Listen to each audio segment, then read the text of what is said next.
It is the 17th day of July 2014. Many thanks for joining us on KTN Prime. Let's look at the top stories of the day. Our sign language interpreter is Meresha Owiti. Indeed, welcome to the program. We start with some bad news from Western Kenya, where 12 pupils from a primary school in Kakamega County will spend the night in hospital after suffering severe burns in an explosion from a botched science experiment. Parents and teachers of Shisango Mixed Primary School in Huisero thronged the hospital after this sad ordeal. KTN's Francis Ontomwa has the details. An eerie silence hangs in the air. Kakamega Provincial General Hospital, forlorn and contrite faces of 12 pupils of Shisango Mixed Primary School. Faces that gave evidence of a morning science experiment gone wrong. It was a horrible morning for the class 4 pupils and their teacher during a science lesson when a fire explosion abruptly ended the learning session. Mwalimu alikuwa anafanya experiment ya kuchunguza mambo ya soil, content of humus in the soil, na ilibidi lazima atumie moto. Sasa alikuwa anatumia bana ambayo inatumia spirit, na kwa bahati mbaya ikalipuka, na ilipolipuka ajali ikapatikana. It's the students who told me it is in that class where there is fire. So I left the class, and when I went, sure, I found that student pupils had burned. The teacher had also burned. And so when we found the pupils, and the teachers were frantically trying to call for help. A quick response from teachers helped rescue the boys and girls, who were rushed to a neighboring Emuleche Health Center before being transferred here. The fire, according to teachers, was sparked off when burners which had methylated spirit leaked and exploded into flames as the pupils were in the middle of a class. Doctors at the Kakamega Provincial Hospital say the burns are between 1 to 50%, mostly on the faces and hands. The situation, they say, is under control. The pupils are expected to stay for between 1 and 2 weeks at the facility before they are discharged. 11 children from a school who are burnt, sustained burns, and 2 were treated and discharged home. We have admitted 9 children. The severity of burns is between 1 and 15%, and it is mild. We have visited the children, and what we can say is that they are in a stable condition, and we are happy that we as a county are able to manage this situation. We are not going to refer them outside. Shisango Primary School has a pupil population of about 500, and the facility seems overstretched. The experiment ideally would have been conducted in a laboratory under strict safety measures, but was instead done in an open classroom. All the problems in our primary schools, we don't have facilities like laboratories. So I think the teacher had innovated just his own creation of what really experiment would be all about. And he used, I've been there and I'm told that he used methylated spirit. Then there was a naked flame, and of course it exploded. The incident forced the school to send all the pupils home. Learning for these young ones for now has been disrupted, and for the next few days, this will be their home. Kenyan experts on HIV and AIDS research have said it is very unlikely that Kenya will manage to wipe out AIDS in the next 15 years. This reaction followed the news in the world headlines today after a United Nations AIDS report indicated the world could wipe out the pandemic by the year 2030. But as KTN's Sharon Momanyi reports, the news has taken the world by storm after decades of fighting the condition that knows no race, continent or national borders. Smart and scale up is first by 2020 will be on track to end the epidemic by 2030 so that AIDS is no longer a public health threat. It is a remark by UNAIDS Executive Director Michelle Sidibe that could be a source of hope in the global fight against HIV and AIDS, an epidemic that has so far cost almost 40 million lives and endless suffering to humanity. UNAIDS released a gap report on Wednesday indicating strides achieved and challenges still posed by the disease. The report, which comes ahead of the 20th International AIDS Conference to be held in Australia next week, shows a dramatic improvement in access to antiretroviral therapy by HIV-positive people. In 2010, only 5 million people worldwide got AIDS drugs. By 2012, the number rose to 10 million people and rose faster to 12.9 million people at the end of 2013.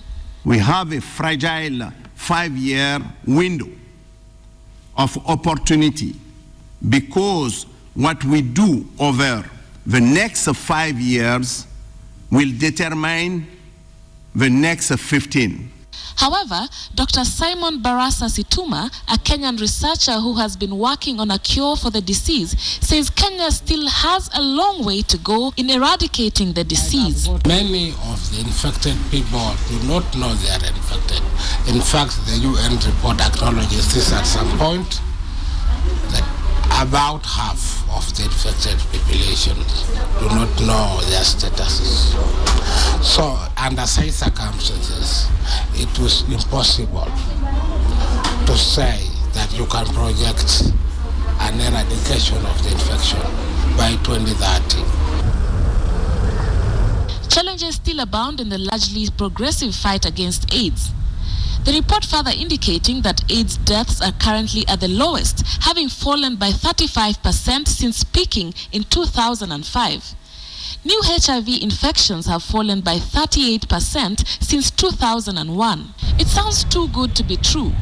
Maybe it is not, but Dr. Situma says Kenya will need to be very strategic if she's ever to eradicate the disease. If HIV is eradicated by radical cure, that is the only assurance we have that we will not be able to require donor funding for it again.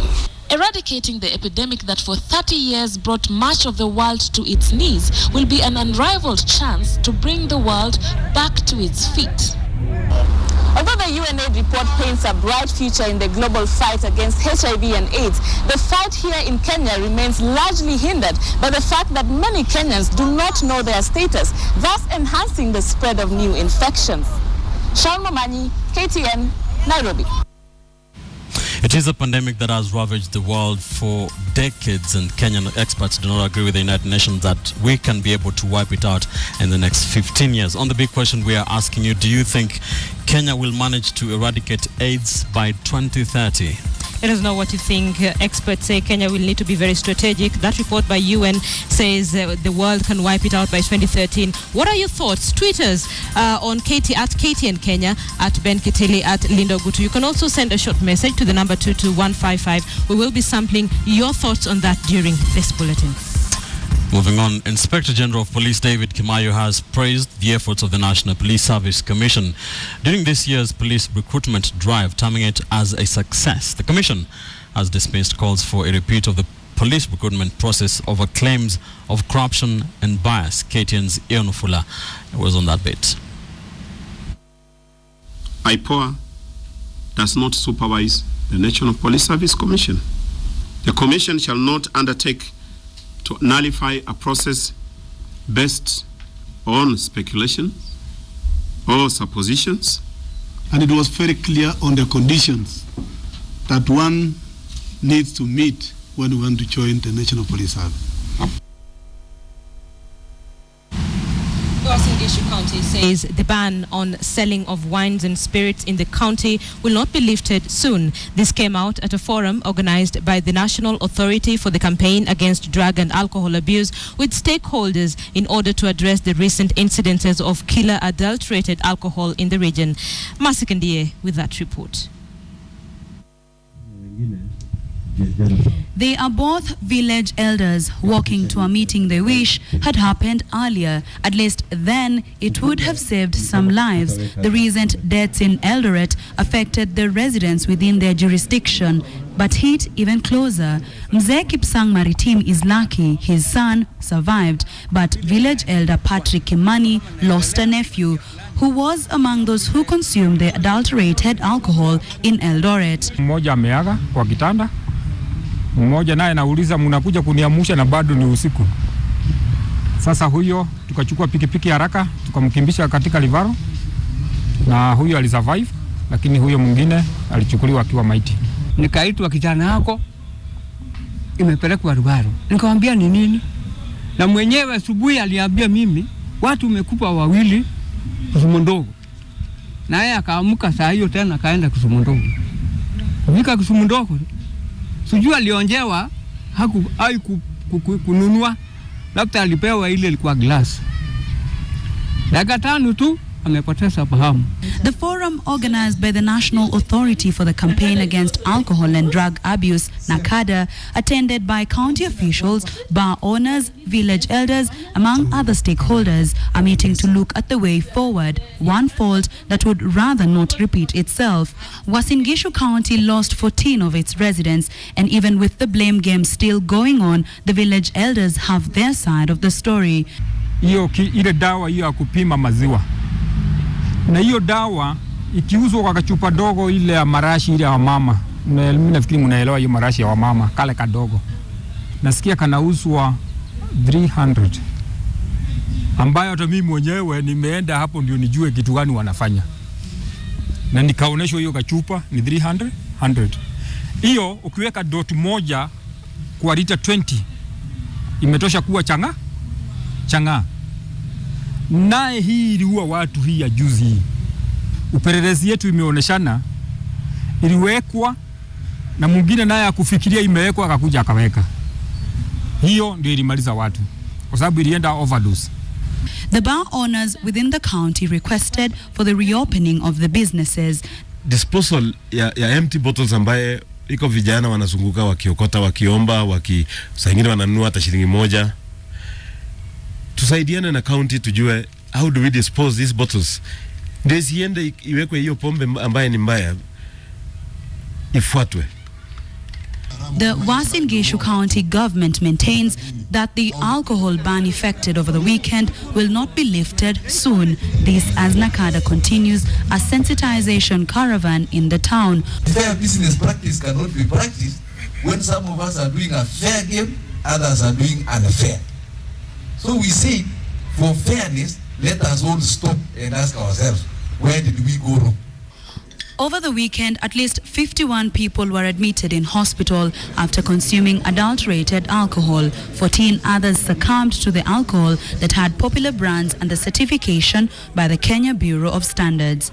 No more deaths have so far been reported in the county. Today's meeting brings together stakeholders, with the bar owners requesting that their businesses to be reopened soon. At the same time, the village elders requesting the government to take stern action to ensure that the residents are safe.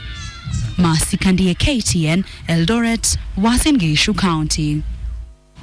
Away from the bruise of the North Rift, investigations into the protracted Anglo Leasing scandal may get a new lease of life after Attorney General Professor Githu Muigai handed over dozens of files to the Swiss government. The files, which were received by Swiss Ambassador Jacques Patlou, will be used to deepen investigations into the multi-billion shilling scandal. Swiss authorities are expected to probe some companies in Switzerland on illegal flow of money during the period between 1999 and 2004.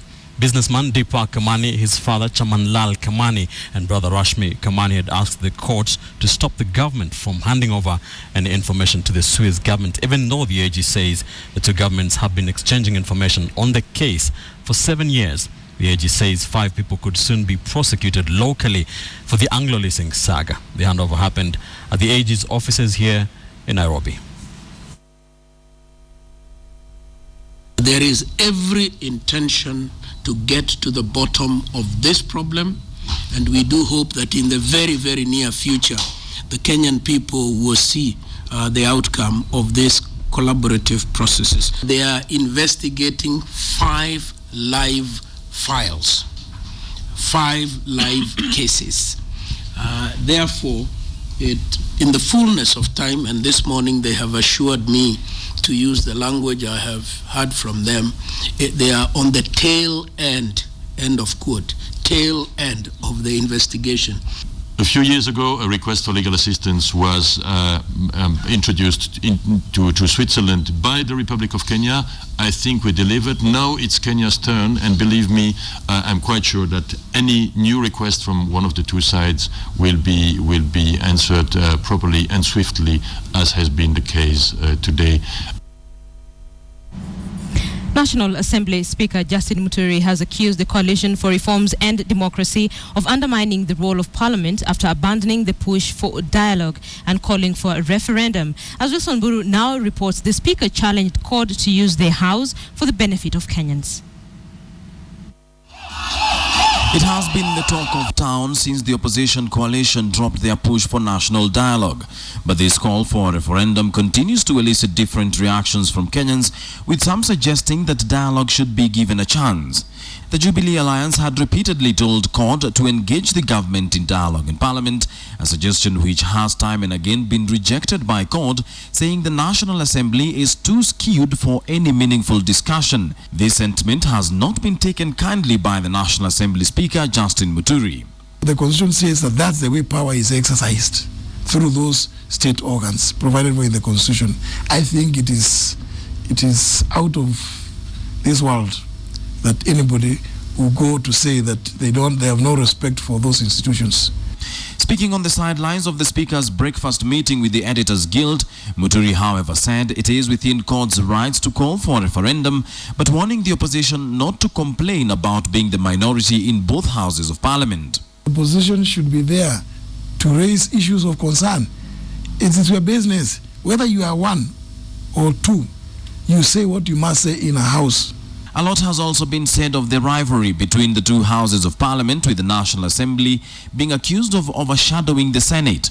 Muturi says this is a creation of the media and the Constitution is clear on the roles of each house. There is no law that will be passed and have the tag of Act of Parliament without having been considered by in the National Assembly.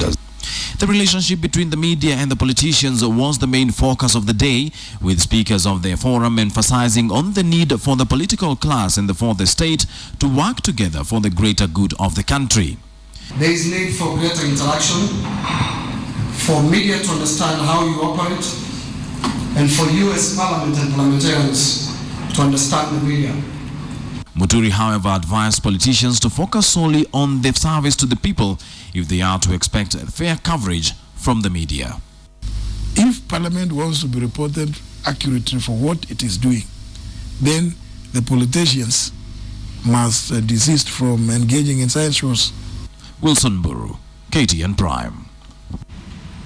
Hours after his case was postponed in Mombasa, Lamu County Governor Issa Timamy today appeared before the National Cohesion and Equal Opportunities Joint Committee in Nairobi. The committee grilled Timamy and his deputy over issues of alleged hate speech and remarks made before the Mpeketoni attacks and land issues in the county of Lamu. Timamy said land is a thorny issue in his county, but it was not the main cause of the attacks that left 65 people dead in Lamu. The exercise of grilling will continue tomorrow. They will never go killing because of land. They will agitate for their rights, they will make noise, but they will not kill. It is just not in them. Lamu, for a number of years, we never even had to have murders. Some years, there's not a single murder in Lamu. Even the last time when the police commissioner issued a report and said Lamu had the highest, it is because of reports. Who are these groups who are now apart, who require to be brought together? Mr. Chairman, ours is cohesion, so that we can go to the genesis. Only two agendas they had, that was the land issue and security issues. This probably they chose those two agendas such that because first of all, land is an emotive issue, and most of them had interest in land. And the other issue is security, because they were very aware of the security matters in Lamu, and they could use security intelligence to coil to fit their camp and such like. You're watching KTN Prime. Thank you for staying with us. Let's take you down to the county of Nyeri, and doctors in Nyeri have threatened to down their tools if the county government fails to pay their June salary arrears. 23 of the 54 doctors working under the county government claim that they have only received an 8-day pay despite putting in their efforts for the entire month. Carol Nyeri with that story. Devolution of health services to the county level in the country has seen its fair share of teething problems. The current scenario in Nyeri County perhaps bearing a testimony to this. 23 of the 54 doctors under the county government claim that they have only received 8 days' pay for the month of June. This is despite working for the entire month. The national chair for the Kenya Medical Practitioners, Pharmacists and Dentists Union, KMPDU, Dr. Victor Ngani, was in Nyeri to meet with the aggrieved doctors who blamed the Nyeri County government for their current woes. Nearly half the doctors in the county of Nyeri have not been paid for the month of June, and it's not clear whether they're going to be paid in the coming days. The doctors are now threatening to institute industrial action against the Nyeri County government. We are issuing a very strong warning to the county government that in case this matter is not solved in the next 1 week, we will be calling our members in this county to industrial action. However, the County Executive for Health, Dr. Charles Gethenji, who is on the receiving end of the doctors' wrath, says the delay is not deliberate. The 24 doctors are post-internship doctors and have been under the central government for the period of their internship up until the completion of their contracts. I want to assure them that we are going to pay the arrears for month of June, and we intend to formalize the employment status in Nyeri County through the County Public Service Board. KMPDU, however, alleges that delays in salary payment for health workers has been a constant problem in Nyeri, an allegation that Dr. Gethenji vehemently denies. Any doctor in this country is lucky to get his salary before the 10th of the subsequent month. The claim that we have not paid on time is not true and has no basis. The Doctors' Union says Nyeri needs about 700 doctors, yet the county government seems unable to support a mere 54 doctors. Dr. Ngani claims that the management of health services in other counties has also been problematic, something that has so far seen 100 doctors in Kenya quit government service. This is not the very first time that you're having doctors failing to go to work, or even nurses. The Nyeri County government has, however, decried what they call an unfair allocation by the Committee of Revenue Allocation. Of the 3.8 billion shillings set aside for Nyeri, 2.42 billion shillings goes to health. Undoubtedly, the devolution of health services has led to the cropping up of a myriad of problems and a set of challenges for those involved, but it is everyone's hope that the stakeholders will be able to streamline activities and operations in their departments for the benefit of all. Carol Nderi, KTN, Nyeri.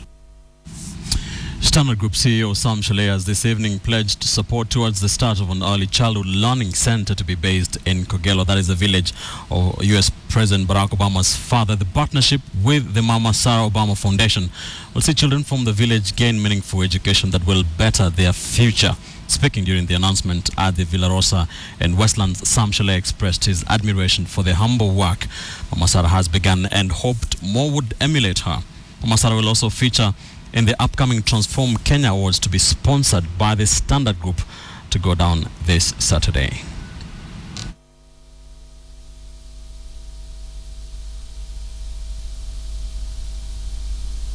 Very pleased, Mama, to support Mama Sarah Obama Foundation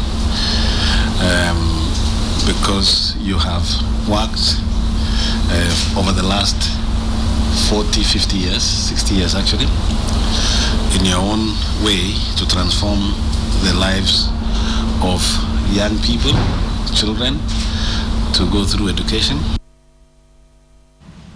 Great initiative there. You're watching KTN Prime. Let's now take a look at other stories making headlines in the country.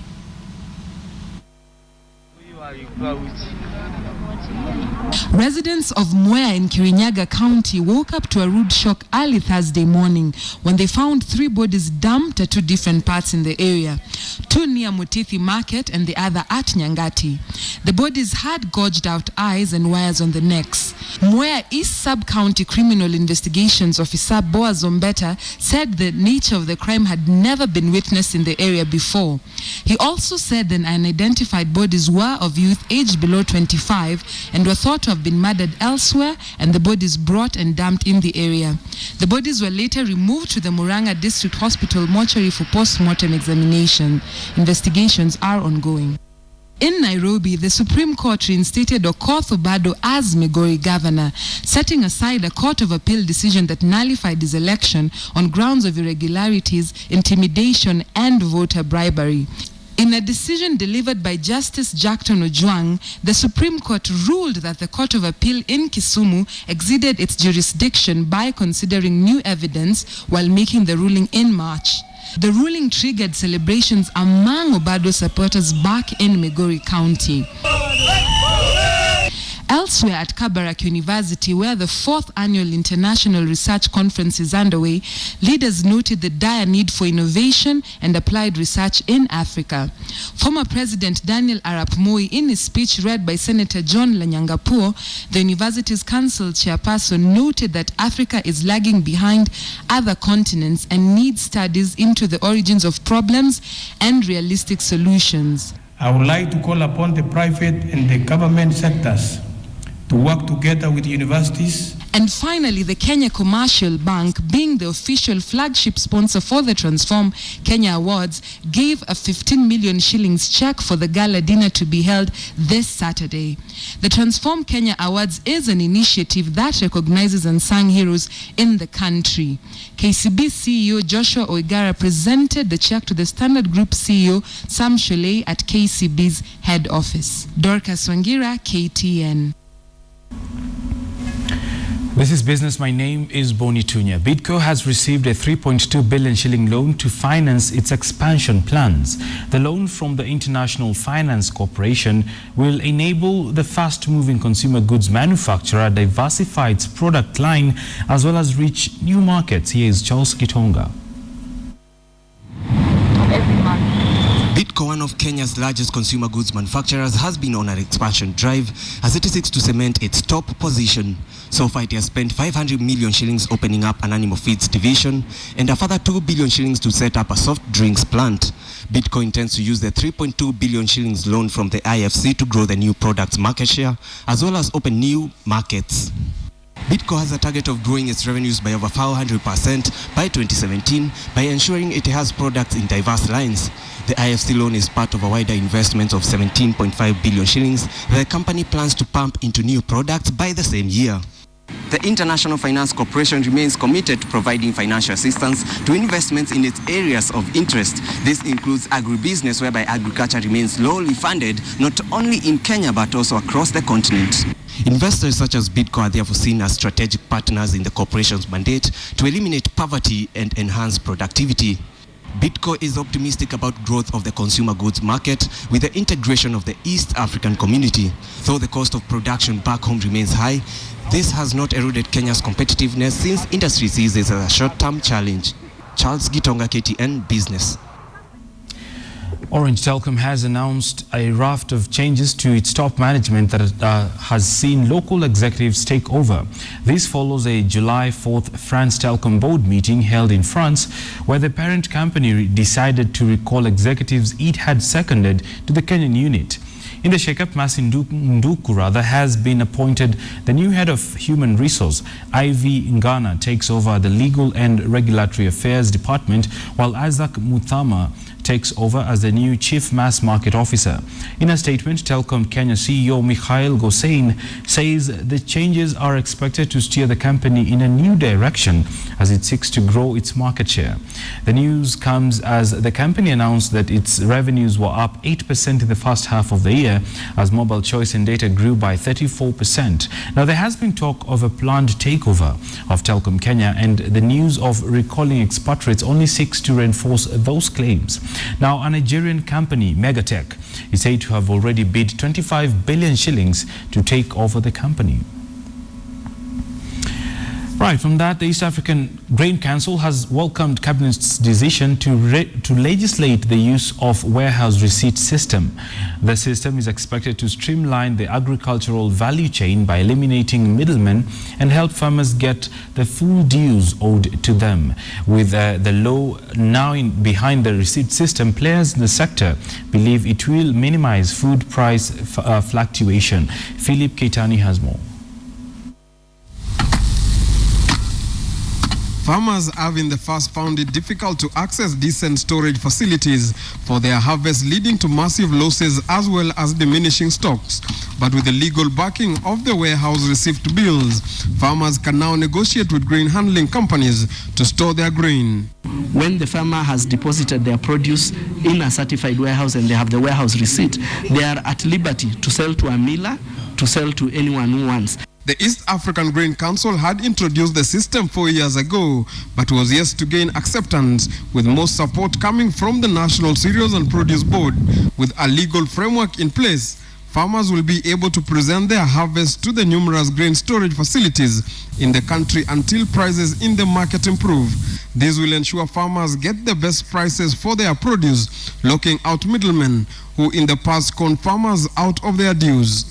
We have a whole list of criteria for ensuring that the storage of maize in a certified warehouse actually is happening in the way it should be. The warehouse receipt system is designed to ensure farmers' produce act as collateral when seeking credit from banks. Farmers then take the receipt to banks and get up to 60% of the value of their produce as credit, which they then repay once their stock is sold. This will ensure the country is able to minimize post-harvest losses associated with poor storage, increase the chances of being a food secure nation. Government should stop setting market prices and should allow the market demand and supply forces to take effect so that then we are able to get affordable maize flour to the population. The warehouse receipting law is expected to clearly define collateral security issues and be made complementary to other status governing financing and the security interests of creditors. Producers, traders, and bankers also need maize pricing parameters in order to make appropriate credit decisions. Philip Keitan, KTN Business. Let's talk about mining now. It is obvious that the mining sector in Kenya has been a cash cow, but this cash has remained in the hands of a few, with the citizens and the government both losing out as companies shift out their profits.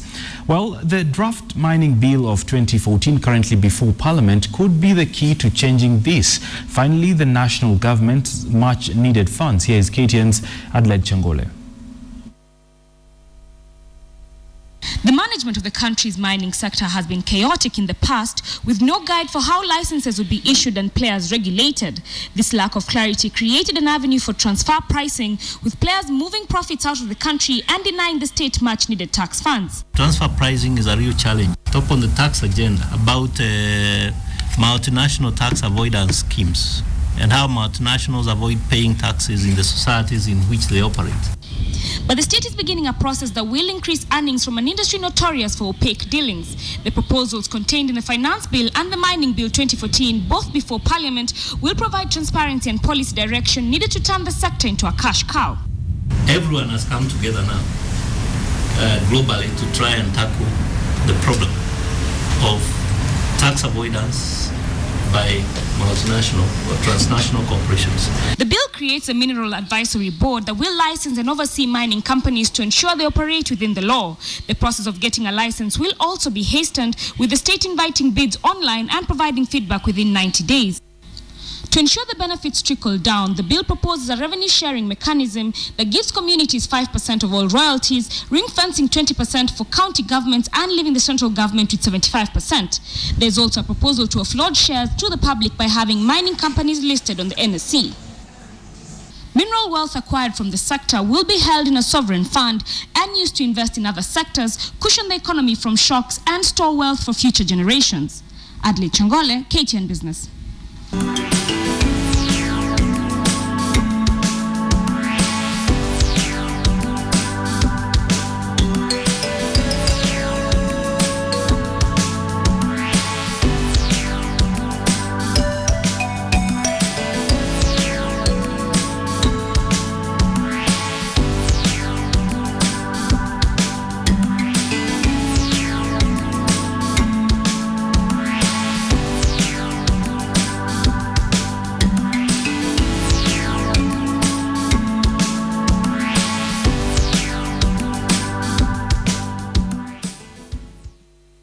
Defending champion St. John's Kaloleni posted mixed results in the girls' football and volleyball tournament of sports as the Mombasa Region Airtel Rising Stars Secondary School second term B games kicked off in Kwale County today. Elsewhere, host Migori County dominated the day after all volleyball teams from the region won all their first matches. In the girls' football at the Coast Region, St. John's Kaloleni was no match for Kwale girls.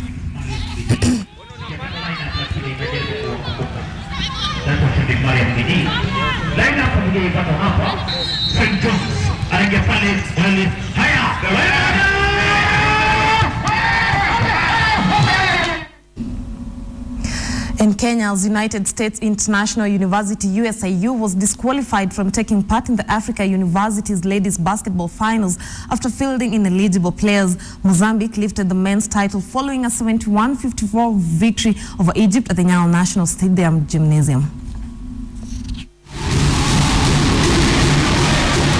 Just as anticipated, the final men's basketball match between Egypt and Mozambique was top-notch. Matos Pio led the Mozambique to win the opening quarter 26-12 in a set decorated with numerous free throws. A highly defensive display in the second quarter gifted Egypt with only 4 points against 7 from Mozambique, with Mohamed Abdelnejab playing an instrumental role at the helm of the North African defense for a 33-26 Mozambique halftime lead.